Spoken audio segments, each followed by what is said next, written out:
Welcome to Better Odds Sports Betting.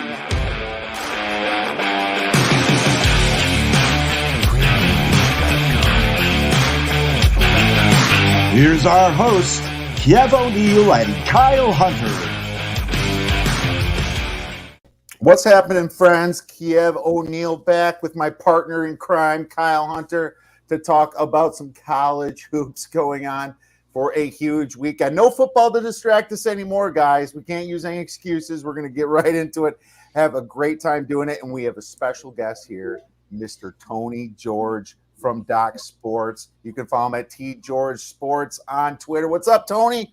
Oh, man, I'm excited. I've been a little under the weather, but excited this weekend because we got the Daytona 500 coming and a new NASCAR season, which I'm fired up about. We've done real well in NASCAR over the last 3 years, and so fired up. Got a little taste of it last night on Thursday night with the dual races, and my good buddy J.J. Yaley didn't make it in for qualifying. He got stomped out there in the last lap of the race. I've been friends with him for a while, but he'll be running Xfinity in the 66 car this year for Carl Long Motorsports.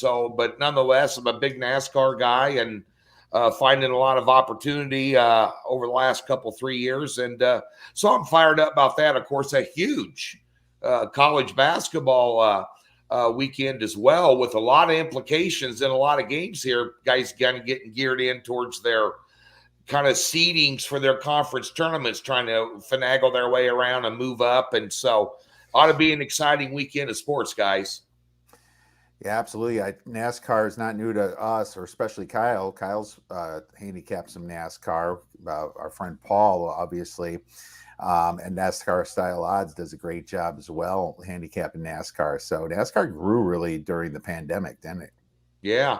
It's interesting. A couple of years ago, in 2019, we were up over 100 units and a bunch of money, and it was amazing to me. We started getting tailed a little bit by some of the local books. I think we hit like 18 top picks in a row in 18 races, like 7 or 8 unit picks. Wow. And we had what they started doing, especially last year, FanDuel and DraftKings especially, they really started limiting your options. You couldn't go too deep into the field. And I'm sure, Kyle, if you handicap this, they were only giving you the big names in the driver head-to-head matchups, which pisses you off because they're going to juggle anywhere from 1st to 10th place, and it's the same 10 guys because they've got all the money, and all the sponsor money. That means they've got the best of the best and the extra tires and, the Hendrick motors and all that different things that separate them from the rest of the field. But it was the rest of the field that we were making our bones with, and they just started cutting those out after a while and limiting your options. So last year we kind of caught on to the algorithms that the books were using a little bit, and we were able to shore up what was a rough start to the first part of the season and finish strong. So I found that to be true. Hopefully they'll give us a few more options this year, Kyle. Yeah, that would be nice. Tony, I had a near miss last year on a DraftKings fantasy as well. It's kind of a fun story. I'll make it short here because I want us to be able to get to the college hoops too. But my son and I were filling out DraftKings. It's one of these things that an 8-year-old son loves doing stuff like this. So I guess I got him started early. But we filled out a team. I don't even remember which race. I think it was Charlotte. Filled out a team. Swapped out one driver at the end. It turns out we would have won $10,000 if we hadn't swapped out that driver. Oh, boy. And it was my decision. So I outsmarted myself on that one. We put in Martin Truex, and he ended up wrecking, and it didn't go well. But yeah, paralysis by analysis. Yeah, always go with your gut instinct. The gut would have won on that one, and I had nightmares about that one for a couple of weeks now. But it happens, and I will say there is opportunities in NASCAR betting, and I agree with Tony. A couple of years ago, there were so many more matchups, and they'd be put out earlier in the week too. Yeah. And now they wait till really late and then don't give you very many. But still excited for it. I know they have a different car this year, which is going to be interesting. We'll see how that works with the handicaps. But guys, I'm excited to be back again. Tony, thanks for coming on You with bet. us again. Always appreciate you being on here. And we got plenty of college hoops to talk about for the weekend. We certainly do, guys. And, Friday, unfortunately, nothing's really tripping my trigger. Before I kind of like the Missouri under here, but it got pounded, and it's down to now where I don't want to take it. I'm still going back and forth. I'm kind of hoping it dips up a little bit. That was one possibility today. St. John's line, it's pretty inflated. There's just I don't see a lot for tonight, so I was thinking to skip right to Saturday if that's okay with you guys. Yeah, there's nothing. We got one small conference play tonight over at the website, and that's it. And kind of when we had circled, we got a favorable line on. I liked. I kind of leaned a little bit towards Butler in that St. John's game, but I just that went down. Yeah, I know it was a sharp. I think it's a sharp line now, where it's sitting. So yeah, I'm just going to stay away from it, and a lot more options tomorrow to bet. Always be patient in betting. Less is more when you think you got to chase your tail for whatever reason. And we're just took one today, but there's some opportunity tomorrow. Yeah, there's a lot more games tomorrow and a lot more opportunity. That is for sure. Let's get started here. And before we get into the games, guys, I love to ask this question because Kyle always makes noise on this question, and I think you might too, Tony. It's fun. We pay attention to basketball. We see teams on the rise. We see teams on the fall. So I always like to ask you guys if there's an under the radar team that could make some noise in the postseason. Now, it could be someone that's going to make the tournament and maybe make some noise in the tournament. It could be all about the conference tournaments as well. Let's start with you, Kyle. What do you think about a team that could have some value? Well, they're less under the radar than they were a few weeks ago, but I think Wyoming would be a really dangerous team if they make the NCAA tournament. Yeah. Linder's a really good coach. I mean, he's proven that multiple spots now. I think Wyoming is a team that you wouldn't want to see on your line if you get in the NCAA tournament. They could definitely pull an upset or two. This is a team that has Graham Ike down low, a really good big guy. Just a tough matchup, in my opinion. And coaching is so important when you get to conference tournaments and the NCAA tournament. And I think Linder is one of the best coaches in the country. So I like Wyoming as an under-the-radar team that might make it as an at-large team. But, if they make a decent run in the Mountain West, they probably would make it. They have a good record. The Mountain West is a lot better than they have been in some other seasons. Actually, guys, the Mountain West is one of my favorite conferences to watch TV-wise. This year there's some really good games. So I think Wyoming is a team that could make some noise if they get in the big dance. Wyoming might be wearing the glass slippers. We'll see about that one.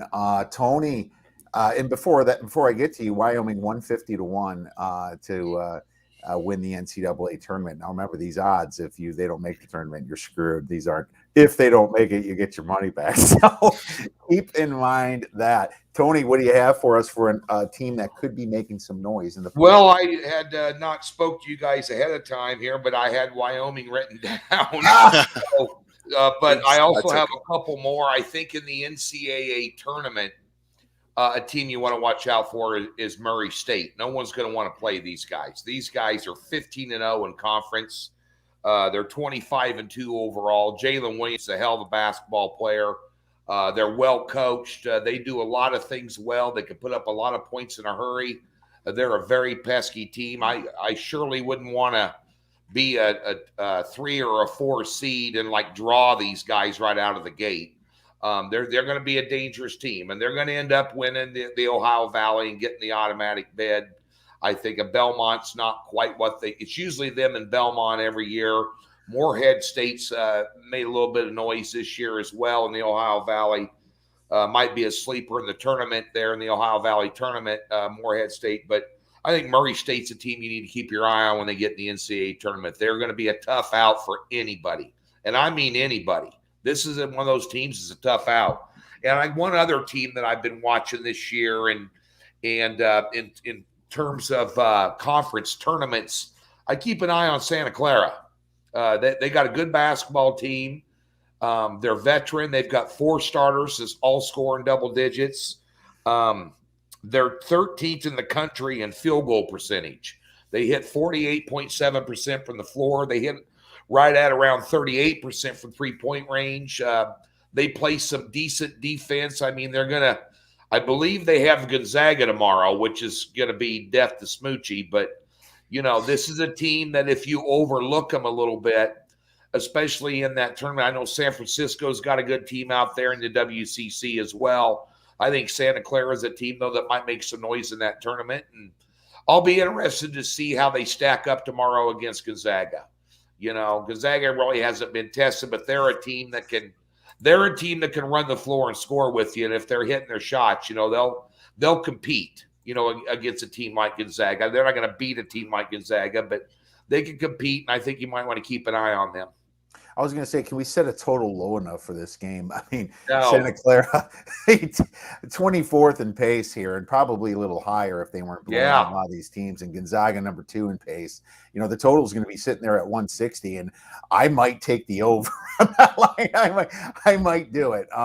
At least a team total on one of them here. I mean, if you could get 157, 158, I don't think the books are going to be that kind, but if you can get that in the mid to high 150s, it's definitely an overplay. The 160 and higher, then you start getting into, kind of got to have some big cojones to take the over, in a game like that. Absolutely. And Santa Clara is looking at this game as a possible way to get in the tournament, being that it wins against Stanford's, TCU, BYU, right? St. Mary's, let's not forget either. So, they're a potential at-large team. Love it. Great stuff there. I'm going to go with one that I already mentioned on the podcast, and it's one that is at 140-1, but I think they've done enough already to make it. And we can't forget about this team because they were massively injured from December through February, and that is Memphis. Memphis with Penny Hardaway. Penny Hardaway is getting all kinds of grief this year, but you got to remember, 3 of 4 of their top guys were injured for 2 months here.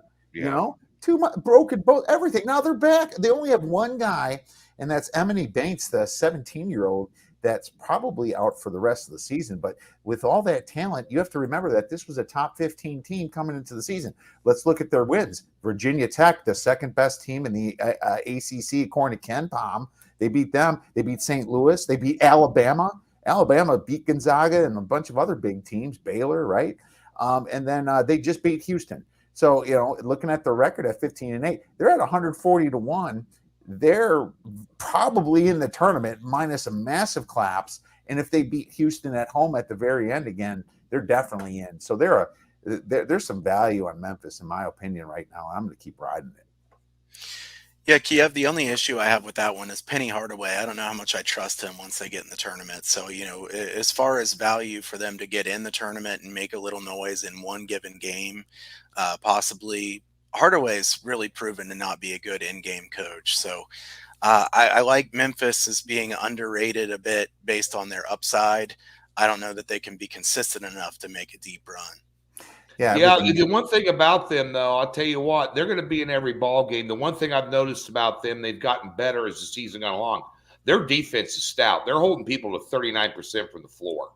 I mean, that's 20th in the country. I mean, they come out, they contest shots. That's the one thing that keeps them in ball games. But you're right. They were just beat up. They were like a mash unit at the beginning of the year, and this is a time of year when you want to gel and bring them on, and maybe they're coming on at the right time. Yeah, maybe so. And no one's talking about them, which I even like better. Their biggest problem is their turnovers, but you wonder if that's going to clean up because of the kids coming in. It's a very young team, but just the amount of talent that was recruited through Penny Hardaway there. These guys are 6'11", 6'9", 6'9", 6'9", 6'8". They're big. Yeah, they remind me a little bit of Arizona. I am really going to be keying in on this team a little bit and make some decisions here. But I do agree with Kyle. I like them as a dog a heck of a lot more than I do as a favorite. That's for sure. They can turn this game with the turnovers. They can really screw that up. But no, great teams, guys. Missouri State. Hell yeah, I love what you guys had to bring today. Let's talk about some games then. on the Saturday slate. And we'll start with a game that I think Kyle picked this one, Illinois versus Michigan State, Kyle. And I'm just going to think it's going to be probably Michigan State +1 is probably what I'm thinking here. And totals at 138. Why don't you get started on this one? So the main reason I wanted to talk about this one is I think Illinois has a lot of upside. I think Illinois is a team that could make a really deep run in the NCAA tournament. If you like to buy futures, I think Illinois is a team that I'd like to try to get a good price on here soon. They just lost at Rutgers. They shot really poorly, even with some good shots in that game. A really bad performance from Illinois. Having said that, guys, we've seen many teams go to the rack and lose to Rutgers in ugly fashion. Weird things happen there at Rutgers, that's for sure. Yeah. I think this Illinois team's good. I don't think Michigan State has the upside that Illinois does. I really don't. Izzo was really good in March for a really long time, but in recent seasons, his ATS record in March, not very good. So, we remember last year they crashed out there right away, despite leading, I believe it was UCLA, and then UCLA makes that run. Pretty amazing how that went. But Michigan State, a team that, they go to Wisconsin and win, and then since they've played really poorly. I don't trust this Michigan State team. Michigan State's already lost at home to Wisconsin, to Northwestern. I think Illinois comes out kind of in a bad mood after that loss to Rutgers. I think this one's probably about pick'em, as my guess. So I think if you can get about pick'em on this one, I definitely lean toward Illinois here. And I would like to grab an Illinois future. So I'm going to see what kind of prices are out there. I think this is a team that could make a Final Four run this year. I don't know, maybe one of these years we're going to see a Big Ten team win a tournament again. It'd be nice. As a Big Ten guy, it's been since Mateen Cleaves since the Big Ten's won a NCAA tournament. I mean, gosh, guys, I was in high school. This is ridiculous. So, yeah, one of these times he's still very welcome out in Spartyville. right, of course. And they've been so close many times. They've had plenty of teams make the Final Four in the final game, but they've never won it since then. If Corbello can get going a little bit, Illinois is a good team. I think Illinois has a much higher upside than does Michigan State. So I certainly lean Illinois' way in this game, and then I also like them as a futures play. I'm curious to know. I know Kyle is a big college basketball totals guru, without question. What do you think about a 2-point line adjustment here? This was a 56-55 game back on here in January. If you look at that, and the total was 140, and they've dropped it down 2 points here. Curious to know what you think, if that's enough adjustment. Obviously, Michigan State, so they've lost 3 out of their last 4. They're not playing good. They're coming off a loss at Penn State, which was kind of a trap line there, and everybody was pounding Michigan State in that game. They're both coming off losses. I just think that Illinois has the capability to bounce back a little better. If they're laying more than one, just play them on the money line. It's going to be a short number. But at the end of the day here, what do you think about that total, Kyle?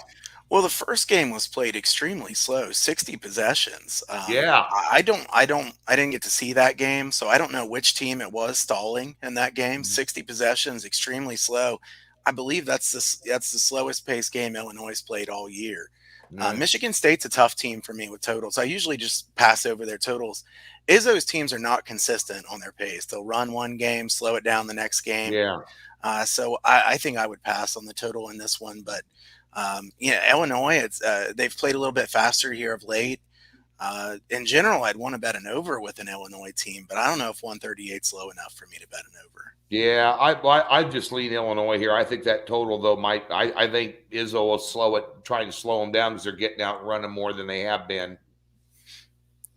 Yeah, Illinois, you're right. The last game here or two has been a little faster with Illinois, but their trend line has been going down. But you also have to understand most Big Ten trend lines do go down when it comes to the pace. That's what I like to look here on Bart Torvik here, is looking at trend lines on pace. And so this is for the reason for the 2-point adjustment. I am not sure it is enough here. I'm going to pull up Michigan State's pace themselves here and just kind of take a look.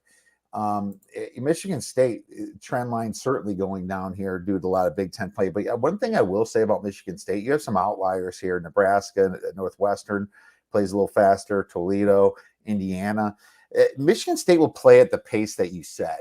I almost feel like they kind of, if Illinois decides to play fast, they're going to play fast. I think 138 would be a touch high personally, but I might take it at 138 on the under. But one thing I was looking at more or less is the fact that the first game didn't have Coburn or Curbelo playing. I bet Michigan State that game, and I was fortunate to win at the end because Illinois was beating them by 10 points the whole time. And then Michigan State had that little push at the end. Well, now that Curbelo and Coffey's playing, it's going to stop Bingham, and Bingham's really their best guy down low. Michigan State does not have great guard play, right? Yeah. And I'm a big thing for guard play, especially here in the Big Ten here. State's a great 3-point shooting team, but I think they rank like in the top 2 or 3 in the Big Ten, but they are only 280th in 3-point attempts, meaning they're not really taking advantage of that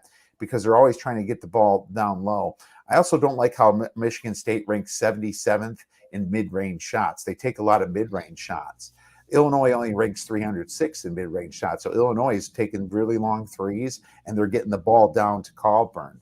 If Coburn's having a great game, they're going to win. I'm going to play Illinois anything under 2.5. So that's my opinion on that game. Let's move on to the next one then. And I have, let's give the floor to Tony here, because he's going to talk about a game that I have no idea where to go with, and maybe he's got something. It's more of a specialty here in the Big 12. Kansas versus West Virginia. West Virginia is going to be a dog. I put -6. Yeah, right. +6 according to KenPom, and the total about 146. One thing I will say is West Virginia might be the worst team in the Big 12, which ain't that bad because the Big 12, they really don't have that bad of a team. And I think that's cool. You look at the SEC, they have some really ugly lows. The ACC's got a ton of them. The Big Ten's got a couple with Nebraska there and Minnesota. But, West Virginia is better than all those teams. What do you think, Tony? Well, Kansas is this is the time of year where they start, Bill Self starts going. You've got, in my opinion, I thought this line should be around 8 or 9. I think Kansas is just one of those teams this time of year where Bill Self starts getting them amped up. And I know they struggled a little bit last week in a nail-biter against OU at home. Oklahoma's got a good team. There's a lot of really good teams in the Big 12. Texas Tech.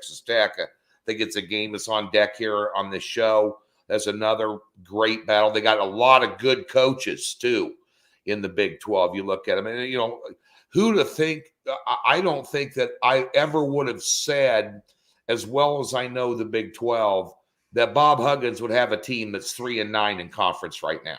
It just doesn't happen. Morgantown is a snake pit to play in. I've been to a couple of games there when I was working for ESPN and covering the Big 12 and following Nebraska and some of these teams. But at the end of the day, I think Kansas just got way too much for them all the way around. I think this is a game where and the one thing, too, is West Virginia is notoriously a slow starter, where Kansas gets out early and then drags late. And this might be a prime spot to take a first-half line pick, and cut this number down and get them around 3.5 at halftime. I think Kansas will get out, and they'll be up 6 to 8 points at halftime. I think it's a perfect opportunity for Kansas to get out. They have a tendency to kind of do what Iowa did last night, get out decent early and then drag late. And Huggins has a tendency there at home to no matter what happened, rally the troops and get them to make it a tighter ball game the second half. Huggins and Self are very good friends personally off the court. They're buddies. I know that Bill Self never wants to rub it in with him, so to speak. If he's got a big lead, he'll put the scrubs in there, and as long as he's comfortable. But at the end of the day, here, I like KU on the first half line here. Cut it in about a half, and they'll be up here 6 to 8 points at halftime. All right, one thing I'll say about these teams is neither of them play that great a defense. Yeah, I think, West Virginia 43rd in defensive efficiency adjusted for the average opponent, and Kansas 30th. I mean, if you're talking about teams like this, you expect a Kansas team to at least be higher. And part of the reason is they're allowing, shots to go in, and Kansas plays a little fast. If Kansas is going to set the pace here, I might go first half over. Maybe this is a spot where West Virginia does come out firing a little bit here, and the total is not going to be that. It's going to be 146, so you're probably going to get about a 71-72 first half line here. And I do agree with you that it is Kansas time and Bill Self to get rolling here. So I'm going to lean first half over. Kyle, what are your thoughts?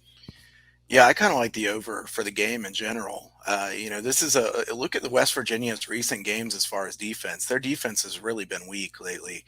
I was looking at this one a little bit here earlier today. They've allowed 1.12 points per possession or more in 3 of their last 5 games. One of those games was Baylor. That's acceptable at least. The other 2 were Kansas State and Oklahoma State. You guys know as well as I do, Kansas State and Oklahoma State, not good offenses. That's a pretty bad look if you're giving up really a lot of points per possession to teams like that. And also, if you're giving up that kind of points per possession to them, what are you going to do against Kansas? I think Kansas scores quite a bit here. I like Kansas on the side. I would do like the first half. I think probably a full game spread would be a decent look as well. And I like the over. Also, the spread's probably going to be somewhere in the 6 or 7 point range. And you guys know, you get a 6 or 7 point game at the end, there's going to be a lot of fouling, and you can get some really high totals just from 20 points in the last minute or something. So I like Kansas in this game, and I like the over in this game. All right, good stuff, guys. Looks like we're on the same page here. Let's move on to the next game. I picked this one, Tennessee versus Arkansas. And this is going to be close to pick 'em, in my opinion. Ken Palm, I think, even has Tennessee -1. I'll pull that up right now to double check. Yeah, 70-69 is what Ken Palm has Tennessee doing here. I think it's going to be a little bit lower, and I would not be surprised to see Arkansas -1. The total I'm going to say is going to be about 138. Big SEC game. Big letdown spot too. Tennessee coming off that massive win against Kentucky, right? And that's huge, But you have to remember, Tennessee is Jekyll and Hyde on their home road splits here. Tennessee only shooting 41% away, and they rank only 336th in the nation as an away team. That tells me, and let me share my screen here. That tells me that there's a chance that Arkansas can really get this team in a flat spot, right? Arkansas sets a little bit higher of a pace on Haslametrics. They're ranked 38th, so that could actually help them a little bit get some more points on obviously more possessions. Both record qualities are great, but for me, Arkansas is the only way to play this because they're a much better team than they were. They had that flat spot in the kind of first third of the year, but they weren't that bad. This is the team with Musselman there that made the NCAA tournament and made it all the way to the Sweet 16 last year. Tennessee shoots a lot of threes, and they rank 3rd in the SEC in 3-point percentage in conference play. But Arkansas's defense in SEC play ranks 2nd in defending it. And it shows you how bad of a non-conference 3-point luck, you can maybe even call it. They're ranking about in the 160s, 170s against the 3. But if you're 2nd in conference play in the SEC, that tells me you really fixed some stuff. So that's how they're going to stop Tennessee, and they're going to get some rebounds, and they're going to win this game. So I'm going to play on Arkansas. Tony, why don't you go second? Oh, well, first of all, let's get the 8,000-pound elephant out in the room. Rick Barnes is in a big game coaching. This guy is a buffoon when it comes to big games, especially on the road. He's a fade coach. He was a fade coach at Texas. I mean, he had Kevin Durant. He couldn't even beat Kansas when he was down there. I mean, this guy, now last week I faded him against Kentucky simply on a Rick Barnes fade in a big game against Calipari. But, Kentucky never got off the bus in that game. And Tennessee played a great game. But, and they had a good game on the road against Texas, considering the last 3 minutes, Texas blew a 13-point lead when they were on. But, in that SEC Big 12 challenge they had here 3 weeks ago. But if you take a look at Arkansas, their last 10 games, they've had 1 loss and it was by 1 point. And I think the way they get out on the perimeter defensively is going to give Tennessee some problems here. What was this 79-74 game last time they played? So you had some points put up when they met up here, but given the fact that Arkansas is playing as well as they are right now, as you alluded to, Kiev, they look like the team that was in NCAA tournament last year. Mm-hmm. They're at that form right now, and they're 14-1 at home. And I like fading Rick Barnes. I doubly like fading him off a big win, and then having to go on the road to face a team. I think Musselman's a better coach in the game. I'll take Arkansas here, and it's going to be a damn near pick 'em ball game. I agree, Kyle.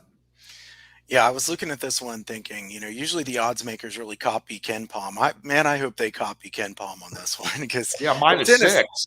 I can't imagine Tennessee would be favored in a game like this. I don't think that's going to happen. But even if we have to lay a short number with Arkansas, I do like Arkansas in this one. Tony did it for me. I was going to bash Rick Barnes, but he did it for me. So he did the dirty work. No, but I mean, Barnes is the best fade you can get even in March. If they get to the NCAA tournament, they're going to find a way to lose. They've done it every single season. We always get Tennessee or Texas at the time, they're a nice sleeper. They can make a deep run. They don't make a run. Rick Barnes, I don't have anything against Rick Barnes as a person. Seems like a nice enough guy, but his teams lose, this time of the year. They start the season well, end the season poorly. And as Kiev said, you couldn't get a much worse spot for them coming off that big win. Musselman's definitely a better coach than Rick Barnes, no doubt about that. So you guys have made me feel even stronger about this one. I'm going to have to put at least some money here on Arkansas in this one. It's a really good situational spot. And Tennessee, I always want to fade Rick Barnes at the end of the season. So Well, we're all on it. You know what that means. Yeah. Yeah. Tennessee 81, Arkansas 68 tomorrow. Wait, I can't wait to see Twitter light up. Handicap made sense. What happened? Tennessee shoots 15 for 20 from 3-point range. Yeah, exactly. Well, I mean, Auburn, they beat Auburn at home. Yeah, how you not playing Arkansas and continue? They want a better seed than what they're getting right now. You're darn right they're going to. Tennessee's still popping bottles from that Kentucky play. Oh yeah.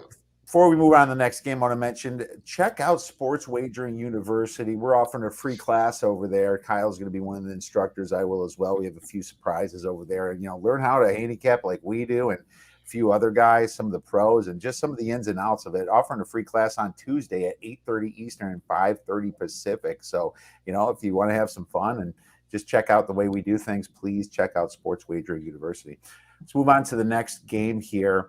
We have New Mexico State versus Grand Canyon. There's only one person that would have picked this game. God, I know. And, I don't couldn't think figure out what conference Grand Canyon was in for a while. I said, that's got to be a Hunter pick. I'm a closet WCC fan too. Yeah. But, being down here on Phoenix, but I like this game, and I think I know which direction Kyle's going to go. So I'm going to let you have the floor, Kyle. Yeah, I think you know which way I'm going to go on this one. If you look at the first matchup, Grand Canyon lost by 10 at New Mexico State. Look at their 3-point shooting in that game. 5 for 32.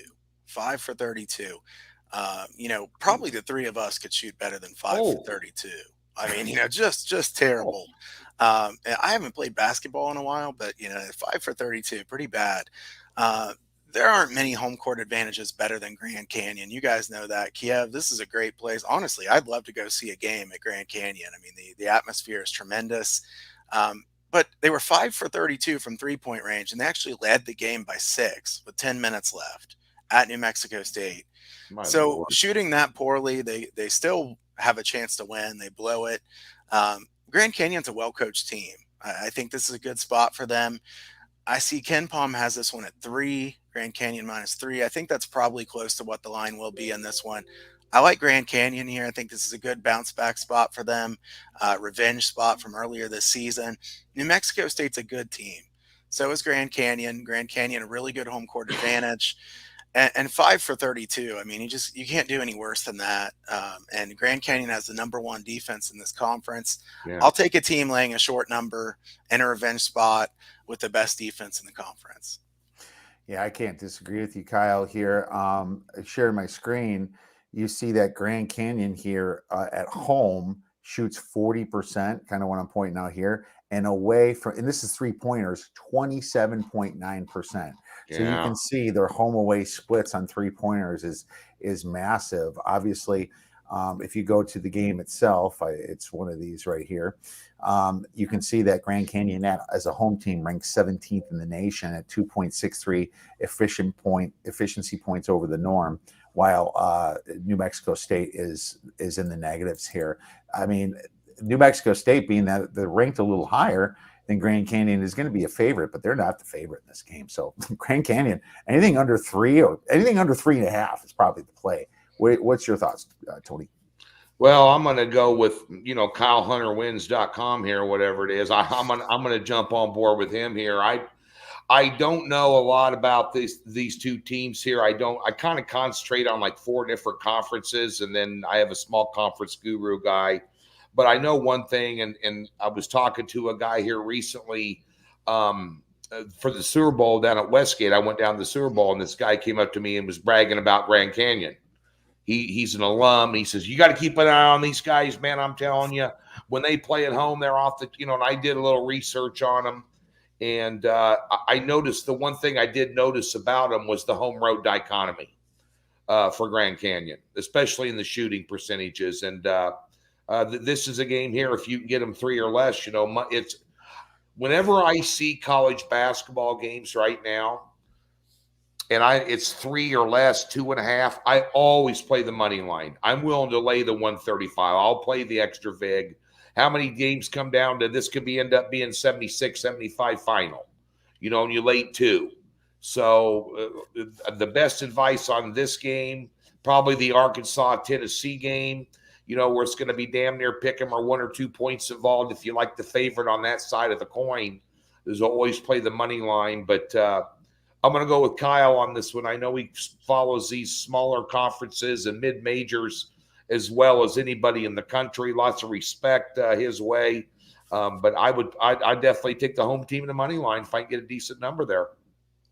All right, good stuff. Looks like we're on the same page with that one, and it should be obvious to people. Hopefully we can get it before the market figures it out, because you got to think the market at some point catches up to some of these things. So I would say if you're waiting on a 2.5 to get down to 2, that might be a bad idea. I'd go to 3, so just keep that in mind.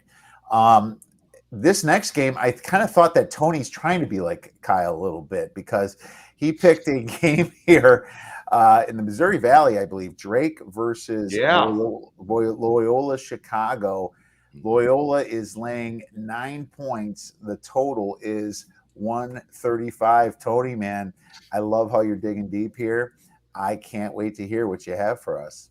I like this one here. I'll tell you what I do. I like the over in this game. I can tell you that right now. Okay. It was 77-68. Drake won. And something I'm a Mo Valley guy. I every week I have 2 or 3 picks out of the Mo Valley. And I think we're over 60% this year. We lost one on Bradley here last time out, but we bounced back with another one. But at the end of the day, what's amazing to me is, you hear a lot about home court, and I think Kyle can comment on this because he just brought it up in the case of Grand Canyon. You hear a lot about home court and what it's worth, but what you hear, okay, Fog Allen, Rupp Arena, Cameron Indoor. A lot of times there's more value in these small conferences and mid-majors with home. You don't think that these smaller gyms have the strong home court advantage, when in fact they do. Ohio Valley, home court advantages. I'm going to give a lot of teams 3 points, like I'll give Kansas when they're playing at home in conference action.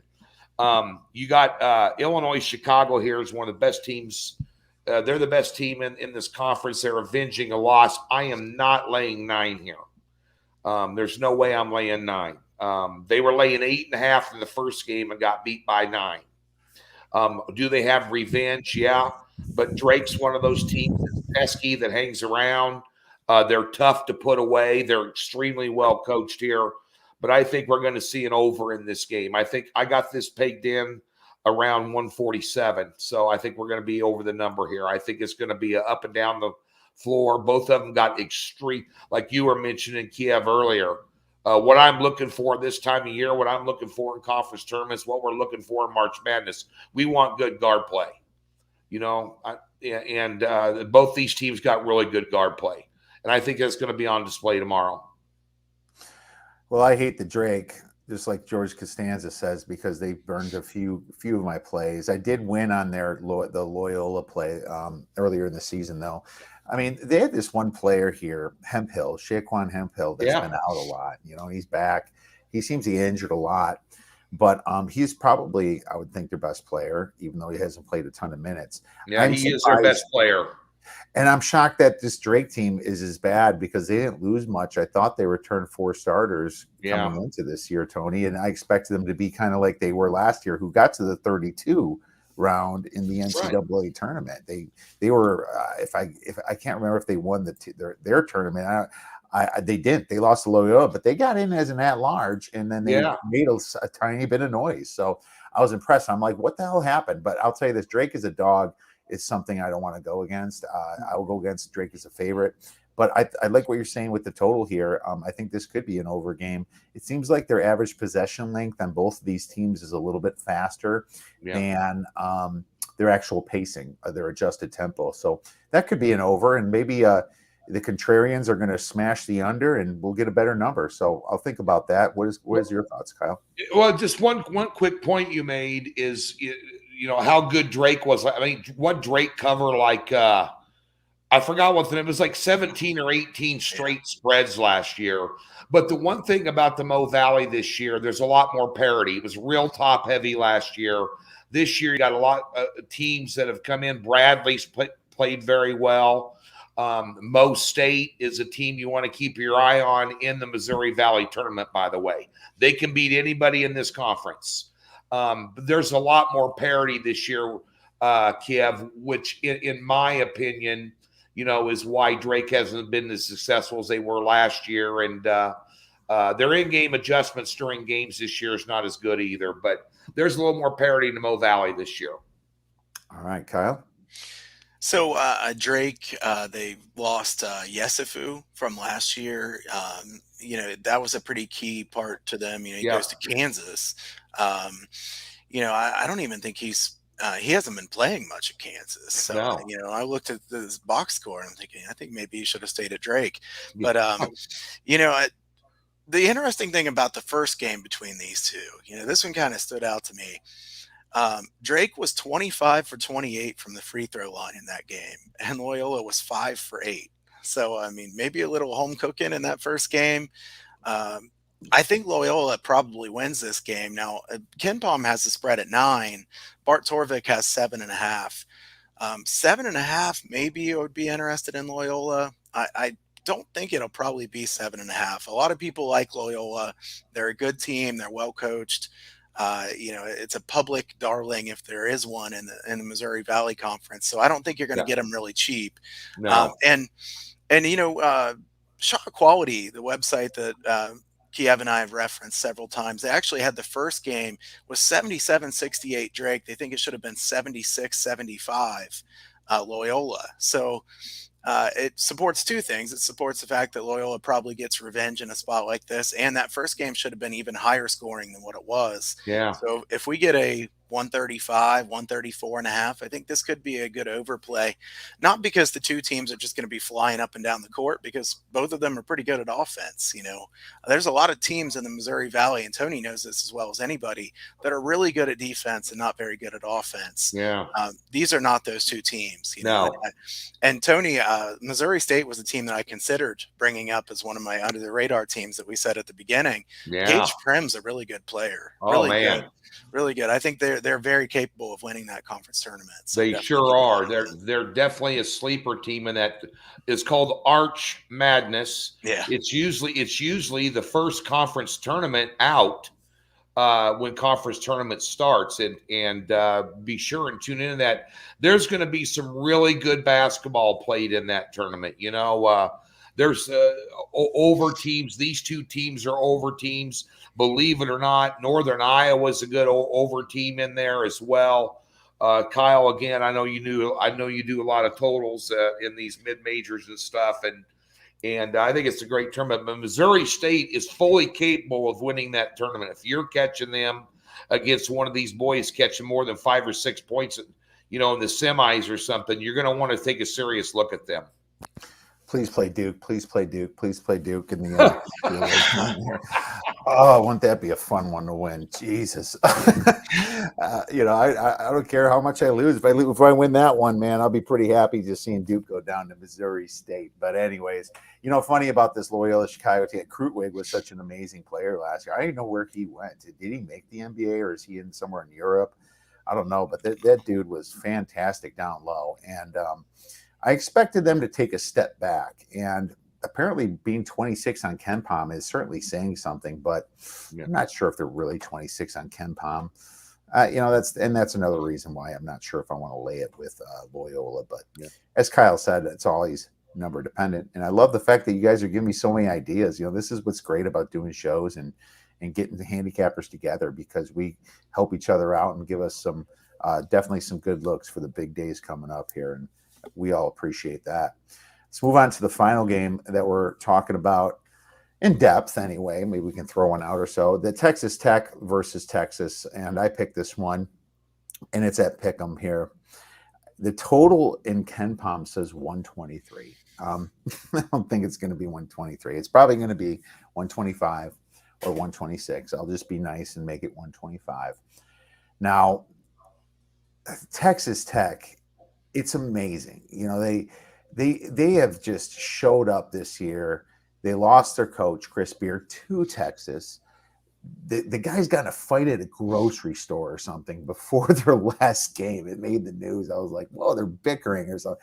I don't know where it was exactly. I think it was a grocery store. But the big thing for me is what kind of Jekyll and Hyde team are really these guys when it comes to their home road splits here? I mean, 358th away. That's where Texas Tech ranks today on how they will play away. That is just putrid. I mean, that is the worst.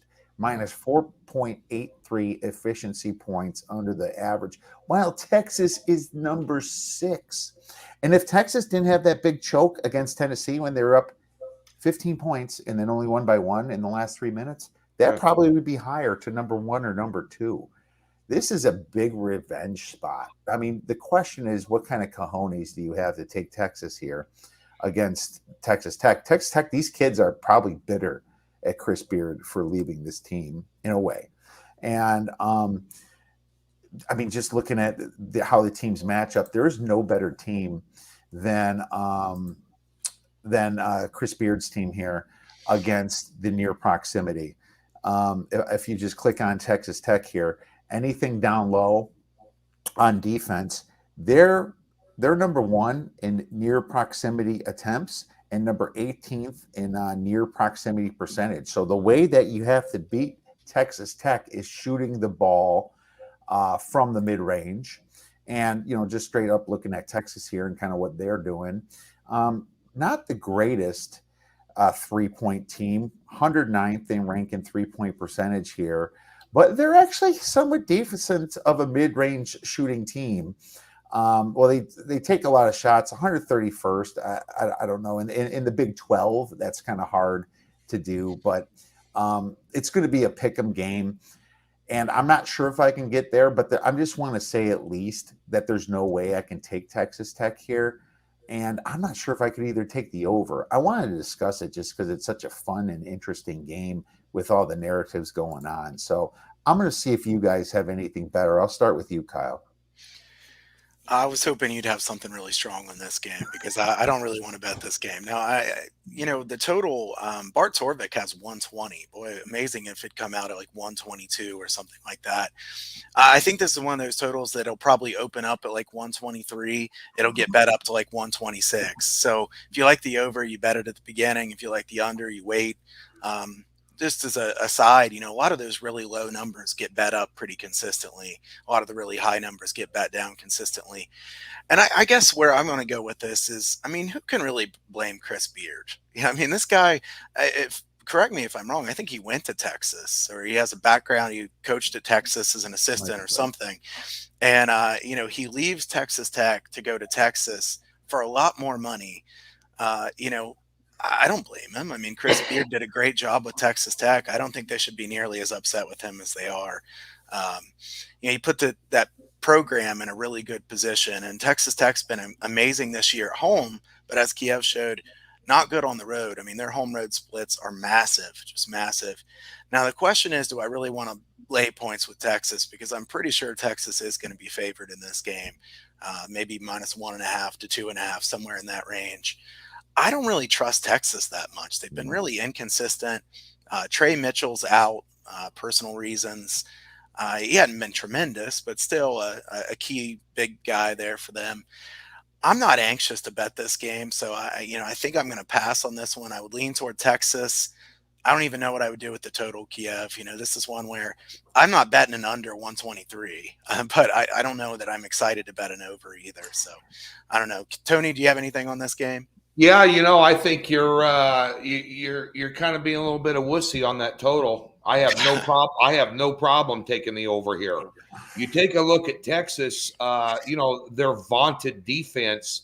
When people out there watching this show, bear in mind, take those season-long stats, and this you guys may disagree. That's okay. I throw them out the window.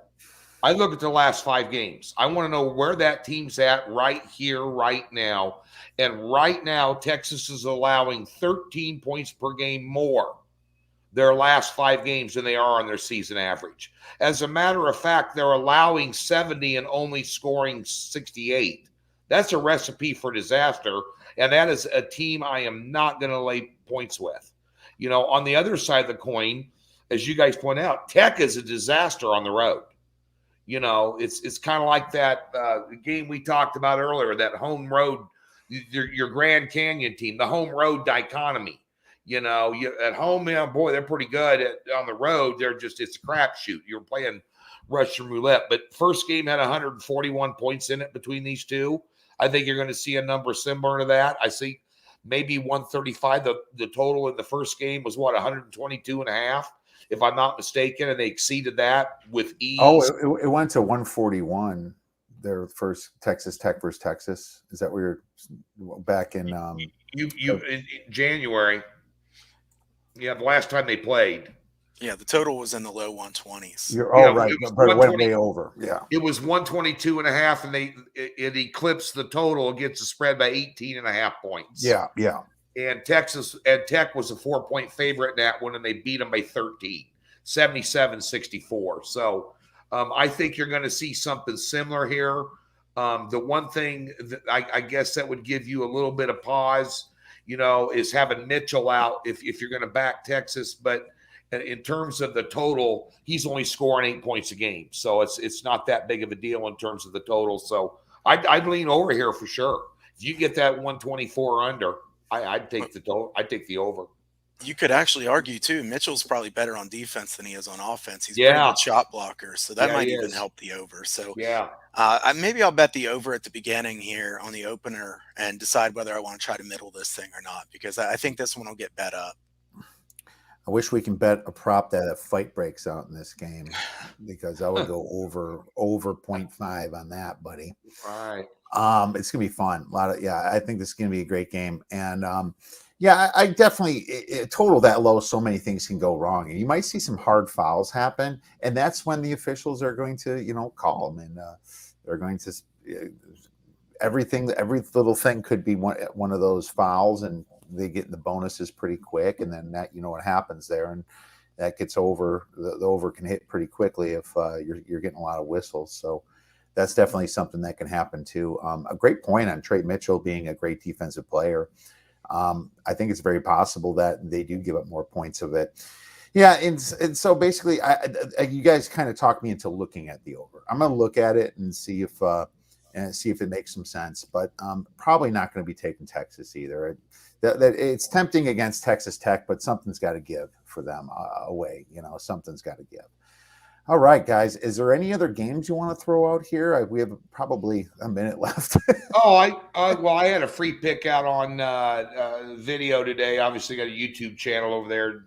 Doc Sports does. I like Siena tonight over Marist a little bit on the money line. I think that's a good matchup. It's a team that they've owned them up there at home, 8-0 against them, and they have the best player on the floor. I really like them.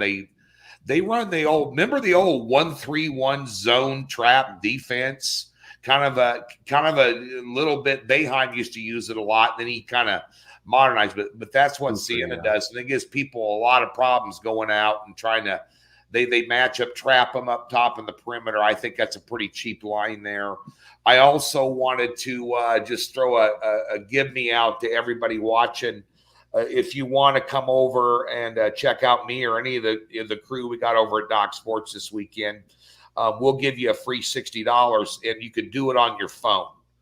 Just text the word Breakers. We're giving kudos to Kiev and Kyle here. Just text the word Breakers to 29022, and you get a free $60 and access to $60 worth of premium plays over at Doc's website. That's just text the word Breakers to 29022, and come catch you some basketball, maybe a little bit of NASCAR action on Sunday.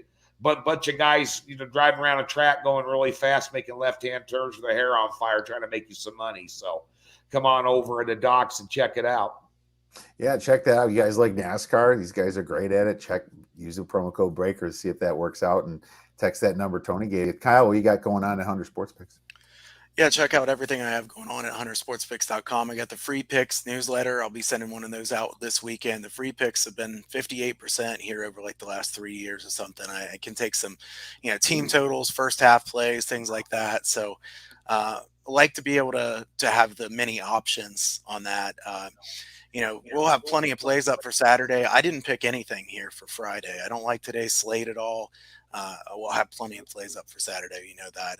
Kiev, I'm going to be up till some ridiculous time tonight, drinking some caffeine and handicapping all these games. So there's a big slate coming. I've kind of been slumping here lately, guys.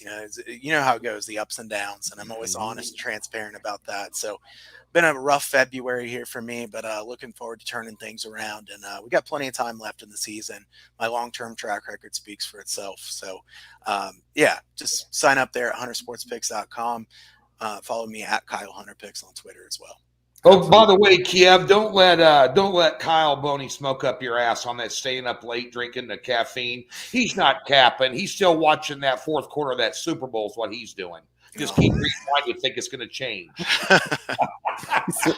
throwing things at the TV.